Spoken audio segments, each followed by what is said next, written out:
Muhammad Rasya, 13 tahun, remaja asal desa Senebo, Kecamatan Pelimbang Biren yang lumpuh layu sejak kecil, akhirnya dioperasi di Rumah Sakit Umum Daerah Dr. Fauziah Biren pada Senin 11 Mei 2025.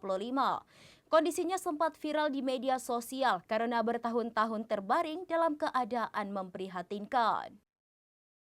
Syedaralun Muhammad Rasya, 13 tahun, remaja asal desa Senebo, Kecamatan Pelimbang Biren yang lumpuh layu sejak kecil, akhirnya dioperasi di Rumah Sakit Umum Daerah Dr. Fauziah Biren pada Senin 11 Mei 2025. Kondisinya sempat viral di media sosial karena bertahun-tahun terbaring dalam keadaan memprihatinkan. Remaja ini merupakan anak kedua dari 3 bersaudara, pasangan Mulyadi Agani 50 tahun dan Aisyah 40 tahun. Salah satu keluarga prasejahtera di Kabupaten Biren yang awalnya hanya mengandalkan pengobatan seadanya.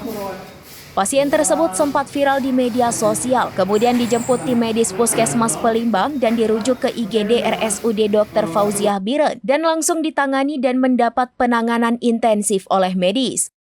Operasi dilakukan pada Senin 11 Mei 2025 untuk membersihkan luka dan mencegah infeksi lebih lanjut.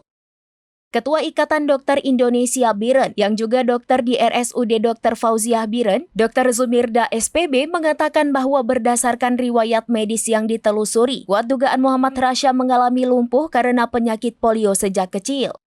Penanganan butuh kasur khusus dekubitus agar tidak semakin banyak luka baring. Kasur tersebut dapat membantu mengurangi tekanan di kulit dan mencegah ulkus dekubitus akibat posisi tidur yang lama. Virus polio sangat membahayakan dan bisa-bisa pasien mengalami atau menyebabkan kelumpuhan permanen akibat virus. Virus biasanya menyebar melalui kontak dengan tinja, cairan tubuh atau melalui air, makanan, dan minuman yang terkontaminasi. Kemungkinan waktu kecil anak tersebut tidak mendapat vaksin anti polio. Tim medis akan berusaha semampu mungkin untuk penanganannya. Bupati Biren Haji Muklis ST yang hadir ke RSUD mendengar keterangan dari ibunya dan dugaan mengalami penyakit polio sejak kecil.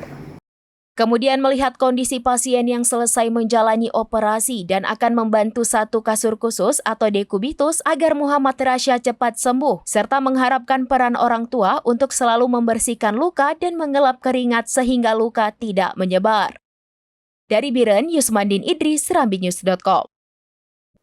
Demikian informasi terkini Syedaralun. Saksikan terus informasi lainnya. Jangan lupa like dan share seluruh akun serambinews.com. Download Tribun X sekarang. Menghadirkan lokal menjadi Indonesia.